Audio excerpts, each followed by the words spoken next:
Bonjour Sam Zira. Bonjour Philippe Vandel. Content de vous rencontrer, animateur, youtubeur. Vous êtes le spécialiste de la télé-réalité. Vous avez votre chaîne YouTube, 1,69 million d'abonnés, on va dire 1 700 000, dédié à cela avec plusieurs formats vidéo.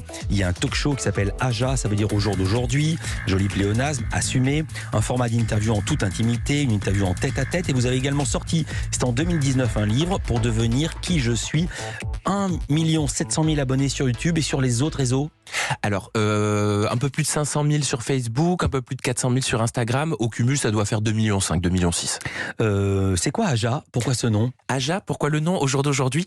En fait, ça fait 7 ans que je suis dans le milieu de l'influence et de la télé-réalité et que j'entends énormément de candidats toujours en interview me dire au jour d'aujourd'hui, j'ai pris cette décision. Et ça vous exaspérait? Et c'est pas que ça m'a exaspéré, mais c'est que dans les commentaires, tout le monde le relevait à chaque fois en disant c'est une vraie faute de français. Donc j'ai mis mon nez là-dedans, dans la langue française, et je me suis aperçu que même le mot aujourd'hui était un pléonasme. Oui. Voilà. Et donc j'ai trouvé ça très drôle d'appeler le nom du talk show au jour d'aujourd'hui avec ce pléonasme, ce triple pléonasme complètement assumé. Alors on voit le recul que vous avez sur les choses, la culture que vous manifestez. Pourquoi cet intérêt autour de la télé-réalité? Qu'est-ce qu'elle dit de notre époque? Oh, la télé-réalité, elle dit énormément de choses de notre époque. Je pense que c'est un miroir de toute une génération qui a peut-être besoin de considération, de toute une génération qui va mal aussi parfois, qui a besoin d'être vue, qui a besoin d'être entendue, qui a besoin d'être reconnue. Et je constate avec les années que ça s'accroît de plus en plus, notamment avec le phénomène TikTok, qui est nouveau, qui est arrivé comme ça du jour au lendemain, où tout un chacun a envie d'avoir son moment de gloire, tout un chacun a envie de briller, tout un chacun a envie d'être reconnu. Votre toute première interview en toute intimité, c'était en avril 2015, il y a pile 7 ans, c'était avec Aurélie Preston. Je précise pour ceux qui ne connaissent pas, c'est une candidate des étés, une candidate des Marseillais. À quel moment vous avez eu envie, justement, vous parlez de TikTok, de devenir vous-même un média à vous tout seul? Oula, alors au départ, j'avais pas du tout l'ambition de devenir un média à moi tout seul. J'avais envie de donner la parole à des personnes qui n'étaient pas comprises. J'avais envie de donner la parole à des personnes qui étaient moquées, qui étaient raillées, qui étaient souvent discriminées et qui n'étaient pas pris au sérieux à leur juste valeur. Voilà. C'était votre cas quand vous étiez enfant? Moi, c'était mon cas, oui, tout à fait. Oui. Vous étiez raillé, pourquoi? Parce que j'étais homosexuel. Mais je ne le savais pas à l'époque. Quand j'étais trop petit, on n'a pas de conscience sexuelle. Quand on a 4, 5, 6 ans, on ne le sait pas du tout. Par contre, à la Attendez, vous étiez déjà moqué à 4, 5, 6 ans? Oui, bien sûr, dès l'école primaire, dès le CP, le CE1, CE2, parce que je jouais avec des filles, parce que je n'allais pas jouer au foot, parce que je ne me bagarrais pas. Voilà. D'où ces vidéos que vous avez faites. Combien de vues a fait votre vidéo la plus regardée? Je connais le chiffre, mais c'est assez étonnant.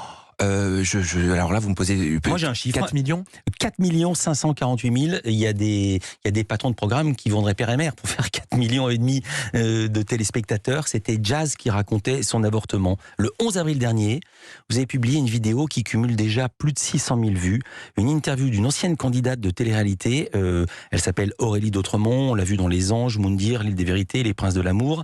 Interview assez bouleversante puisque la jeune femme se confie sur tous les malheurs de sa vie, dont sa boulimie chronique. Je sais pas t'expliquer pourquoi je me sens bien quand je me fais vomir, mais j'ai l'impression de vider tout ce qui est en moi et ça me fait grave du bien en fait.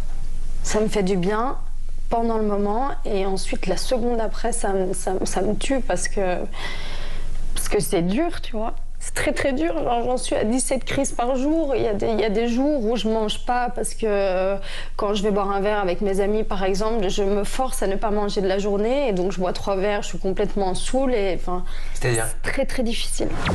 Il y a un implicite dans la télé-réalité, c'est que tout va bien, on a une vie merveilleuse, on prend des jets, on a des cadeaux, on gagne de l'argent, il fait toujours soleil, ça m'a toujours frappé dans la télé-réalité, il fait toujours soleil, il fait toujours beau. Comment arrivez-vous à obtenir de telles confidences aussi sincères, aussi profondes? Vous êtes copain avec eux? Vous restez à distance? Alors justement, la distance, elle est très importante pour moi parce que je ne veux pas mélanger. Je pense que c'est ça la clé quelque part de la réussite. En tout cas, ce serait un de mes secrets à moi, c'est justement de ne pas mélanger, voilà, et de ne pas copiner surtout. Je pense. Alors moi, je vais parler du travail en amont. Voilà. En écrivant cette interview, je me suis retrouvé à être traversé par tout un tas d'émotions. J'ai pleuré pendant que j'écrivais cette interview. C'est-à-dire pendant que je l'écrivais. Alors peut-être que je suis trop sensible, mais je pleurais. Je me suis rendu compte que la personne que j'allais recevoir, je ne la connaissais pas. Que l'image qu'elle avait en télévision, eh bien je ne la maîtrisais pas à 3000%. Je me suis retrouvé à rire, je me suis retrouvé à sourire, je me suis retrouvé à pleurer, je me suis retrouvé à être mal à l'aise, à me dire comment je vais poser cette question-là. Et je pense que c'est toute cette préparation en amont qui permet après d'avoir ce résultat-là. Et cette confiance qui m'a accordée. Et elle a ressenti ce que vous ressentiez. Je pense comme un effet miroir. Oui, je pense que quand c'est préparé, quand on s'intéresse sincèrement à quelqu'un, ça se ressent. Aujourd'hui, on est dans une époque où tout va très vite, tout va trop vite. On prend pas le temps, on prend plus le temps de s'intéresser aux personnes qu'on a en face. J'ai bien compris. Mais dans la télé-réalité, il y a une dimension de spectacle. Est-ce que ces personnes ont envie qu'on les voit en train de pleurer et raconter leur malheur? Parce qu'elle parle aussi de cocaïne, elle parle aussi de sa petite sœur qui est morte. Enfin, elle raconte des choses terribles. C'est pourquoi ils le font avec vous. C'est assez étrange. J'ai posé cette question déjà à une seule et même personne, Mireille Dumas. Les gens allaient raconter leurs histoires chez Mireille Dumas et pas chez les autres avec les mêmes questions. Pourquoi c'est à vous que les gens se confient? Elle est difficile, votre question, Philippe Fordel. Elle est vraiment très difficile. Je ne saurais pas comment y répondre. Je ne sais pas si c'est à moi qu'il faudrait poser cette question. Après, je suis très honoré de la comparaison parce que Mireille Dumas est quelqu'un que j'aime beaucoup. Et j'ai beaucoup d'admiration. Elle travaillait beaucoup. Ah, oui, bah c'est important. Elle faisait pas 4 fiches et on va à l'antenne. Ah non, j'y arrive pas, mais moi je suis un gros boulimique du travail. Je suis levé à 6h, je travaille jusqu'à 21h, 22h30 je vais me coucher. D'ailleurs j'ai plein de problèmes personnels parce qu'on me reproche de trop travailler dans l'intimité, les personnes que j'aime. Ouais. Ce que je peux comprendre aussi, mais j'ai besoin de ça. J'ai besoin de ça pour être heureux aujourd'hui. Je souris parce que vous êtes en train de vous confesser. Et on a encore plein de questions à vous poser parce que vous avez aussi des combats que vous menez. Le mot est peut-être un petit peu fort, vous allez comprendre. Sam Zira avec nous, Culture Média continue. Compagnie de Sam Zira, peut-être le meilleur spécialiste de la télé-réalité. Il a sa chaîne YouTube, ça s'appelle une émission aussi qui s'appelle AJA, triple pléonasme assumé. Il nous a raconté au jour d'aujourd'hui. Et vous avez participé à votre manière, Sam Zira, au débat politique. C'était en réponse à une prise de position de Nabila. Il y a 4 jours, vendredi dernier, Nabila a tweeté ceci: parce que j'aime la France de tous les horizons, de toutes les couleurs et de tous les milieux, parce que j'enseigne la tolérance à mon fils tous les jours, parce que je veux que mes enfants grandissent dans une France apaisée. Le 24 avril, je vote Emmanuel Macron. Fin de citation. C'est Nabila qui écrit ça et cela vous a fait vivement réagir sur vos réseaux sociaux. J'ai juste envie de dire quelque chose qui me tient grave à cœur. Arrêtez. C'est que mon avis, il n'engage que moi, mais arrêtez les influenceurs dubaïotes, d'accord, qui ne contribuent pas aux redistributions en France, d'accord. Arrêtez d'essayer d'inciter qui que ce soit à voter. Déjà, venez vivre ici, sur le sol français, et après on en reparle. Alors, il faut expliquer pour qui ne connaît pas la télé-réalité, c'est que beaucoup habitent à Dubaï, oui. Et donc ce que vous supposez, c'est qu'ils ne payent pas leurs impôts en France. Alors après, je ne visais pas Nabila. Je parlais de différents influenceurs parce qu'il y en a plusieurs qui sont dans ce cas-là. Dans le son qu'on vient de passer, il y a le nom de Nabila n'est pas cité. Oui, tout à fait. C'était une attaque en général. Tout à fait. D'ailleurs, c'était pas une attaque. C'était simplement le fond de ma pensée. Et oui, j'ai un problème avec les personnes qui vivent à l'étranger avec la volonté à la base de créer des sociétés à l'étranger alors que le business est fait sur les Français et que les redistributions, potentiellement, elles ne se font pas sur le sol français. Contribuer à payer le chômage, contribuer à payer tout ce que tout le monde en France paye parce que tout le monde travaille à la sueur de son front. La sécu et les impôts. Exactement. Les exilés fiscaux de la télé-réalité. Non, mais à l'époque, on parlait de Johnny Hallyday, on parlait de Florent Pagny. Aujourd'hui, on entend beaucoup plus parler, c'est vrai, des candidats de télé-réalité. Et oui, c'est quelque chose, moi, qui me fait réagir. Je ne dis pas que les personnes qui vivent à l'étranger, qui sont expatriées parce que leurs entreprises leur ont offert des opportunités à l'étranger, ne doivent pas voter en France, parce que ça a été mal compris aussi parfois ce que j'ai pu dire. Je suis simplement en train de dire que je trouve étonnant, je trouve surprenant d'encourager autant les Français, une communauté, à voter, alors que ces personnes-là n'y vivent pas.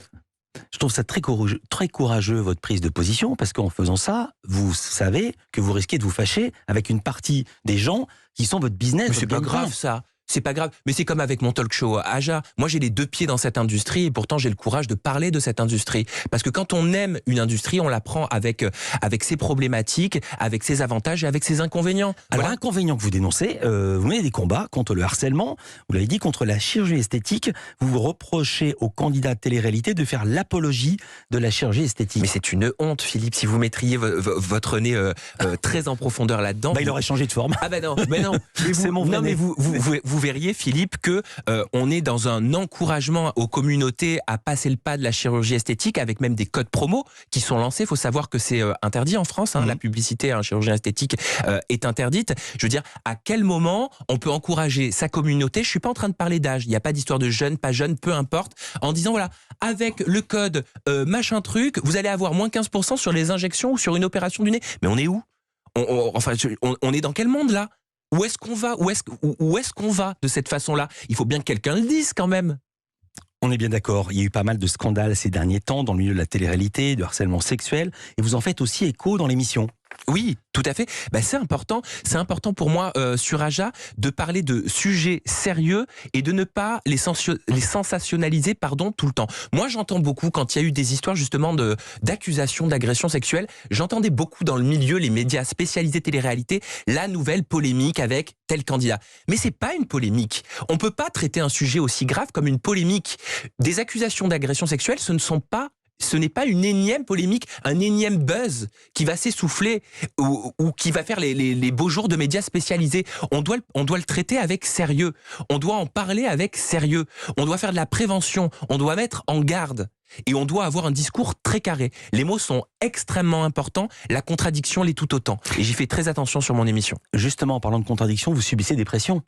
Oui, mais bien sûr. De quel ordre et ça se manifeste comment? Et c'est pas nouveau. Alors malheureusement, j'ai envie de vous dire que je suis habitué. Voilà. Vous dites, on reçoit des pressions, c'est en Star Mag le 13 mars, on reçoit des pressions, des intimidations, de très lourdes menaces. Oui, exactement. Alors vous saviez... Ça se manifeste comment, de quel ordre? Alors, les menaces et les pressions, alors c'est pas souvent direct. Ça passe souvent par des faux comptes, ça passe souvent par des informations qui sont données à différents blogueurs qui mettent pression, qui font du cyberharcèlement, qui font du harcèlement, qui inventent des dossiers sur soi. J'ai pu lire tout un tas de choses, des fausses allégations, de la diffamation. Et vous voyez, moi, c'est quelque chose que je laisse pas passer. Malheureusement, je suis régulièrement au commissariat de police. Comment vous êtes rémunéré? Avec la publicité, exactement comme vous, à la radio, je pense que c'est la publicité, ou alors comme à la télévision. Et il y a un sujet que vous abordez régulièrement avec vos invités, les candidats des émissions de télé-réalité, c'est celui de l'argent. Exemple. J'ai créé un jingle pour Pin-Up Secret parce que je suis tellement fier qu'une fois de plus Pin-Up Secret sponsorise ce 83e numéro d'Aja. Je vous le fais écouter. Vous savez que je suis le roi du jingle maintenant. Écoutez, 3, 2, 1. Pin-Up Secret, le savon teint précieux. Pin-Up Secret, 35%. Ça, c'est votre manière de gagner de l'argent. Vous démarrez, j'avais jamais vu ça, par de coup d'œil au sponsor. Mais pendant 3 minutes, j'en revenais pas. Et ensuite, il y a la question au candidat. Quel a été le plus léger cachet pour une émission télé? Les anges. Je sais même pas si on était payé en vrai. 80 € de la journée. Ouais. Quel est le montant de ton plus gros cachet pour un placement de produit? Le montant, 1500 € que j'ai fait. Donc toi, tu coûtes entre 1000 et 1500 € le poste, le placement de produit. Donc si je suis un annonceur, si je suis une marque et que je veux m'offrir tes services. Et tu fais combien de placements de produits à peu près par jour? Alors j'ai entre 25 et 35 postes pour le mois de décembre.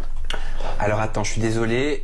T'as une moyenne de quoi? 30 postes dans le mois, c'est ça? Ouais, et t'es plus vers 1500 ou 1000 € le poste? Ça dépend. Là, comme j'étais en diffusion, peut-être 1500. Alors mettez 1250. Voilà, on va couper la poire en deux. Donc 30 par 1250. Donc tu touches 37 500 € par mois en placement de produit. Voilà. Ça fait ça. J'espère un jour passer à 45 postes. C'est une très très bonne question. Et vous? Alors déjà, je tiens à préciser que les partenariats publicitaires, j'en fais très peu. J'en fais très peu parce que j'ai peu de temps. Ouais. Voilà. Donc si vous regardez en profondeur, je dois en faire peut-être entre 6 et 8 uniquement par an. Déjà parce que la qualité... ça fait combien en tout? La qualité, comme ça, elle est très importante pour moi. En fait, je m'en fiche un peu. Je voulais savoir si vous étiez capable de répondre à une question que vous posez à vos invités. Eh bien, je vais vous répondre que votre question vous appartient et ma réponse m'appartient. Et ça, c'est quelque chose que je dis tout le temps à mes invités. C'est-à-dire que s'ils ne souhaitent pas répondre, non mais c'est la vérité, je ne creuse pas. Je leur dis, il n'y a pas de souci. Si tu es à l'aise avec ce sujet, on en parle. Si tu n'es pas à l'aise, on n'en parle pas. Moi, je souhaite ne pas en parler. On respecte ce souhait. Merci beaucoup d'avoir été avec nous, Sam Zira. Avec plaisir, Philippe Jordel. Je rappelle le nom de votre chaîne, vous allez le rappeler. Sam Zira, c'est mon nom. Et Agia, l'émission. Aja, au jour d'aujourd'hui. Au jour d'aujourd'hui, merci.